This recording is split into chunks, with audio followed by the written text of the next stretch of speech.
Welcome to the Making of Me podcast, where we explore the moments that shape who we have become. Today I'm joined by Ellen Katz, writer, producer, caster, storyteller whose work span film, television, and deep personal conversation that leave a lasting impact. It's really a pleasure to have you on the show. The pleasure is mine. Thank you for having me, Earl. Yeah, thank you so much. So, Alan, what were some of those challenges that shape you into who you are today? I kept a secret from myself for 45 years. And the secret, something that happened to me when I was 14 years old.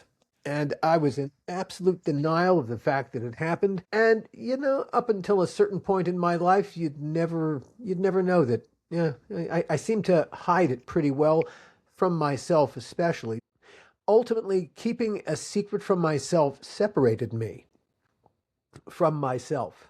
And I was incredibly angry at myself, and I couldn't tell you why, although there was a reason. That keeping a secret from myself and the rage at myself ultimately almost undid me completely. 3 days before Christmas 2016, I came within literal inches of killing myself. I knew I was in terrible trouble. I had had a great creative career. I wrote and produced a very well-known show here in the United States for HBO it was called Tales from the Crypt. It's a horror series. And I wrote and I produced it, and we made a couple of Tales from the Crypt horror feature films. I did other TV shows, but doing Tales from the Crypt was great. It was a wonderful creative experience. We had incredible creative freedom, got to work with remarkable people. The fact that we were doing so well is why Universal Pictures ordered 3 feature films, and the first Tales from the Crypt feature film was a terrific movie. I'm really proud of it. But somewhere between the first Tales from the Crypt feature film and the second Tales from the Crypt feature film, everybody lost their minds. What made Tales from the Crypt so popular and why it was it was fun to do, but it was also creatively rewarding was because we all walked around with our integrity. We were making the show we wanted to make. We were all passionate about it. And we ended up doing a movie, the second Tales from the Crypt feature, that none of us wanted to do. We were forced into a very cynical enterprise. We had to make a movie because of a deal point. It had nothing to do with us. The audience has no idea that the movie really is a cynical piece of crap, but making it was soul destroying. Because I disconnected from myself, I really walked around with no confidence. And that was one of the moments when that absolute lack of confidence in myself undermined my ability to do my job. That second Crypt feature, suddenly I went from being on the verge of having a really great career to having no career. I went on to do a few other things. I did a show for Showtime called The Outer Limits. I worked on some other projects, but really I went into a 2-decade-long deepening depression and a writer's block I didn't even know I was in. And it wasn't until 3 days before Christmas 2016 that I finally had to confront what it was that was happening inside my head. And I ultimately got a mood stabilizer. I knew I needed something to put the darkness that was driving this self-loathing rage, put it into a cage at least where it would stop tormenting me. And once I put the darkness into a cage, I was able to confront the secret, the fact that I'd been sexually molested twice by the religious director at the synagogue where my family belonged outside of Baltimore. The first time is bad, but for me it was the second time that really caused the problem. The second time happened because I didn't say anything after the first time. And so in the middle of the second time, 14-year-old me said, "This is your fault," to me, because I didn't say anything. Now, that wasn't true. It was not a 14-year-old kid's fault that an adult was using me as a sex toy. That was not my fault. But that became the template inside my head. If bad shit happens, it's your fault. Well, that's great, taking the blame for stuff. You're not going to solve anyone else's problem if you take the blame for their problem. You're not going to solve your problem if you just automatically take the blame. Ultimately, that led me to a terrible, terrible place. But once I was able to confront that secret, here's a funny thing. If you can't tell your own story to yourself, can you really tell anybody else's story? No, you can't. No, you can't. And suddenly being able to tell my own story to me with balls to the wall truth, it was a revelation. And not only could I tell my story suddenly with absolute honesty, well, then I could tell anybody's story. And I went from being a really good writer to being a storyteller. And that, in fact, became my purpose. And I Wow. suddenly began to see my purpose in life as suddenly, yes, I'm a storyteller. And I discovered from experience that it's true what they say, the truth will set you free. You shall know the truth, and the truth shall And set you. suddenly, in the way that my truth set me free by telling me my story, yes, that became my mission, to tell everyone else's stories so as to set them free. And my little company, Costard and Touchstone, we make podcasts. We have 9 podcasts out in the world right now, another dozen coming. Our mission is to make the world a better place through storytelling. Wow. Amazing. And that is what we are doing. Thank you. It's a pleasure to have you on this story here on this show and telling your stories. Thank you. So what has storytelling played in helping you survive and heal from those earlier trauma and those earlier secrets? It's true about me, it's true about everybody. Storytelling is empowering. When you tell your story, you are seen and you are heard. And that's everything. When you want to deny people, when you want to destroy them, you wipe out their history. You have no story. You don't exist. You have no past. And therefore you have no future. It's the most heinous thing you can do to a people or a person, to either wipe out their story or even just to deny their story, to deny their truth. Wow. Terrible. This is to do to really another human wow. being. Yeah, if you want to destroy someone, take out their history, take out their stories, the fact that they don't know where they come from, how they started, and why they do what they do. That was really amazing.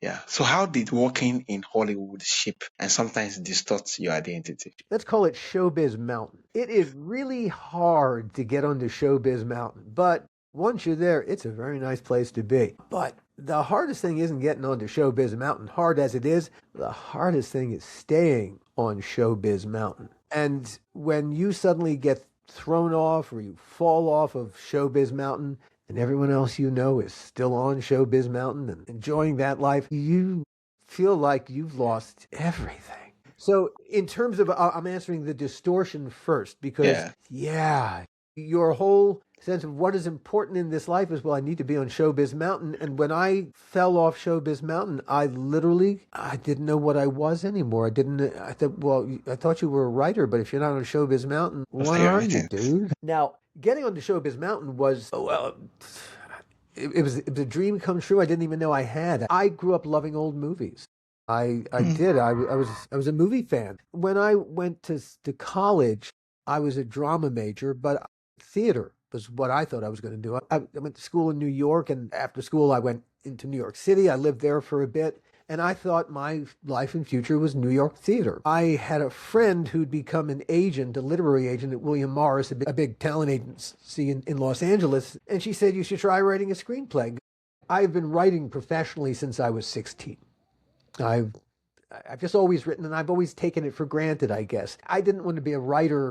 I wanted to be an actor. Writing was what I could do to pay some bills here and there. I would write training films and small projects for people. But my friend suggested I write a screenplay, and I wrote one. And I sent it to her. She said, this is really good. You should come out and meet and greet people. And so in June of 1985, I flew out to Los Angeles for a week. And to me, at that point, I loved New York. To me, I was a New Yorker. L.A. was the stupidest place on the whole planet. It was the land of the avocado head. Stupid, stupid, stupid.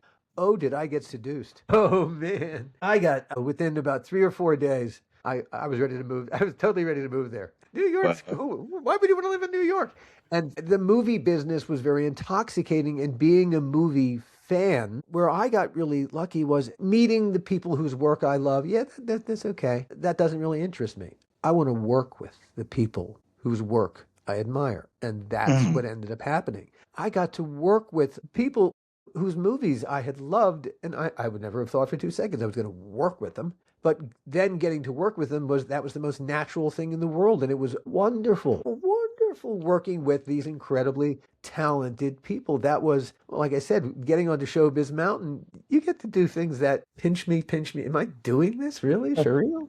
But I'll give you an example of the pinch me qualities of Showbiz Mountain. One of my favorite movies still to this day is Casablanca. Humphrey Bogart, Ingrid Bergman. We hired for an episode of Tales from the Crypt that one of the executive producers, my boss, Bob Zemeckis. Bob Zemeckis is a huge movie maker. Forrest Gump, Back to the Future, Castaway. These are movies that Bob Zemeckis directed. For one of Bob's episodes, we cast Isabella Rossellini. Isabella Rossellini is Ingrid Bergman's daughter, Ingrid Bergman from Casablanca. Now, Isabella Rossellini is a terrific actress in her own right. She's done a lot of wonderful movies, but when she came to do this episode of Tales from the Crypt with us, she wanted to play her character, since we were shooting it in noir, kind of a theme, in black and white, and it was period too. She wanted to play her character like her mom in Casablanca. And so when I went to her wardrobe fitting, I sat there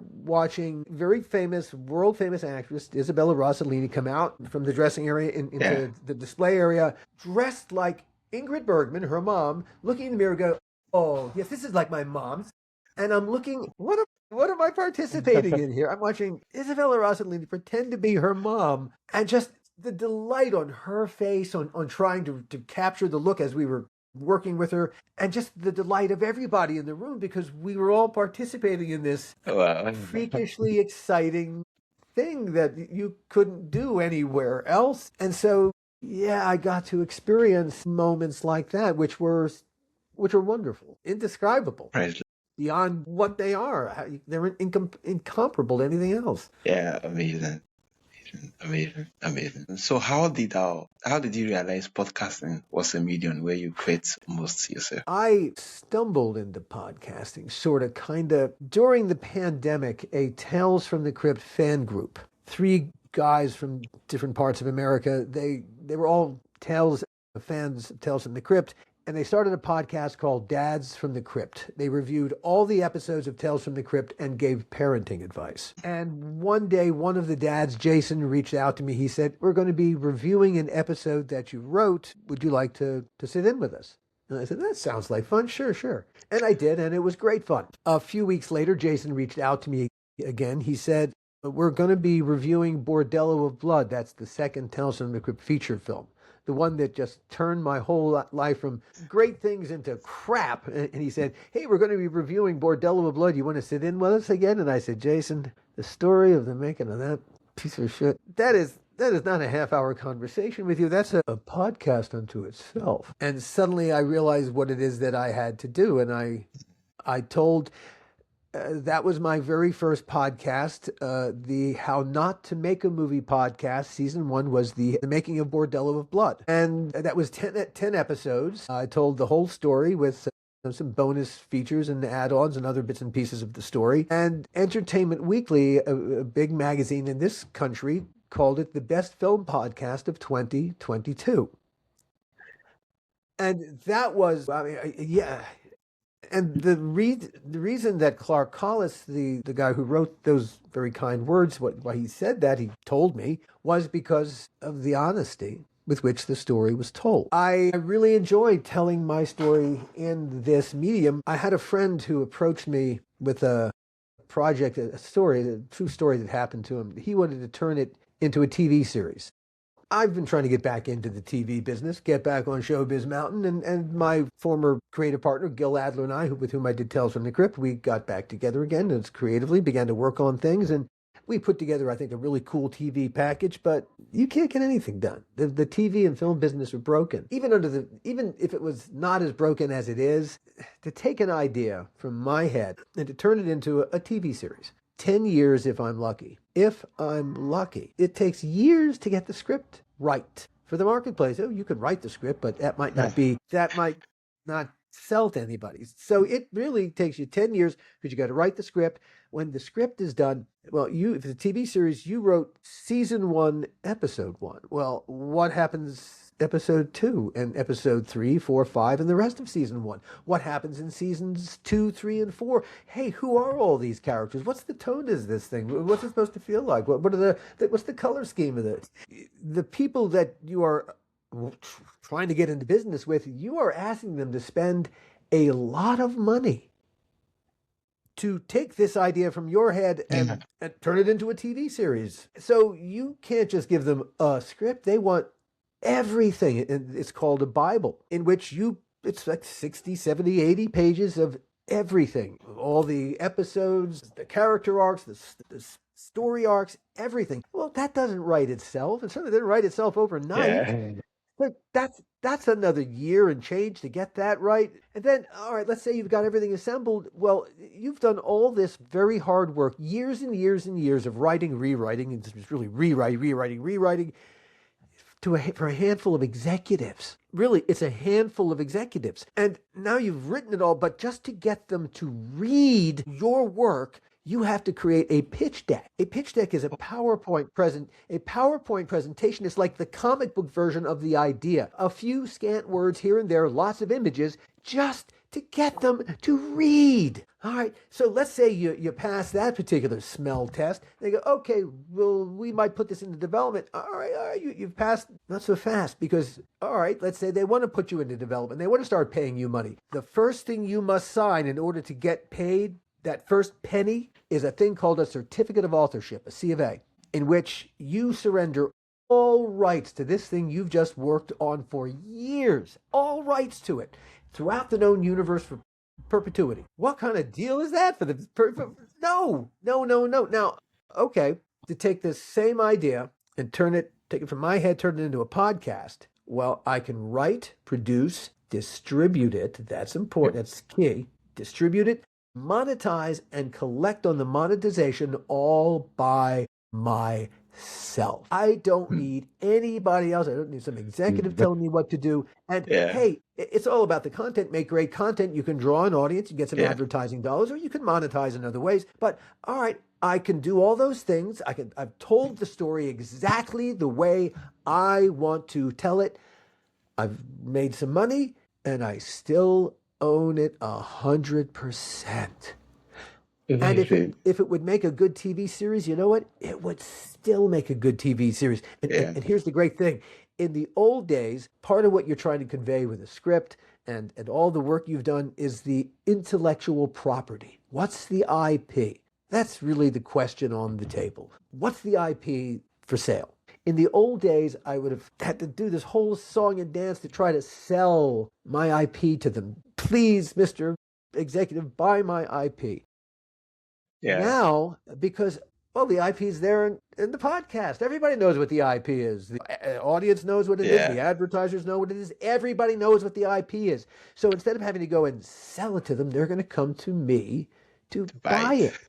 And they're going to say, that podcast would make a great TV series. I'm going to go, you're right, it would. And they're going to say, and here's a check for you. I'm going to look at it and I'm going, well, that's really pretty, but you're going to have to add some zeros and move the decimal point over because I don't need you anymore. I've already told the story. I've made money. Now, that's the cake. You're just icing, maybe just the sprinkles on top of the icing. And so, either put the number I want on this check or get the fuck out of here. I believe that podcasting really is finally a way to flip the power dynamic away from the money and back to the creatives where it belongs, because it gives us the power of no. In a negotiation, that is where all the power lies, in the word no. If you could say no, you own the outcome of that negotiation. Well, this gives us, the creatives, the power of no. Now, look, that power comes with a lot of responsibility too. Yeah, so true. Because we are responsible for monetizing that. Free at last. Thank God Almighty, you're free at last. Yeah. Really and truly. Yeah, thank you so much. It's really amazing. Thank you for sharing your stories. So finally, Alan, what has vulnerability taught you about connection and courage? It does take courage to connect to other people. You have to put yourself on the table. You have to be, but hey, what you put out comes back to you. If you're not nice to other people, do not be surprised when they're not exactly nice to you. But if you bring your A game to everybody, and not because you're looking for the A game from everybody, but because just bring your A game, be the best you that you can be. What I have learned over the course of the past couple of years, especially as I've experienced this renaissance of me that the more positivity you bring into a room, it just alters the room. Thank you so much. Thank you for your story. Your story is powerful and a whole lot of Well, integrity thank into you. actually learn there. So my audience who wants to connect with you, who want to listen to your podcast, and who want to reach out, how can they reach out and where is the best platform to do this? The quickest way to find everything we're doing is at costardandtouchstone.com, our website. That's COSTARDAND. Touchstone is TOUCHSTONE.com. Costard and Touchstone because during my very brief acting career, I performed in 2 Shakespearean plays. I played the part of Costard in Love's Labour's Lost and the part of Touchstone in As You Like It. Both characters are wise fools who speak truth to power. And Yeah, that's what Costard and Touchstone, my company, is. We are a wise fool speaking truth to power. So you yeah, can find us at costardandtouchstone.com. All 9 of our current roster of podcasts, and you can see some coming attractions to what's coming up this year. yeah. Thank you so much, Alan, and thank you so much. And definitely the link to the show, the website is going to be on the show notes. Yeah, thank you for your Cool, cool. honesty and Thank you. generosity. It's really a pleasure and an honor having you on the show. Pleasure's mine.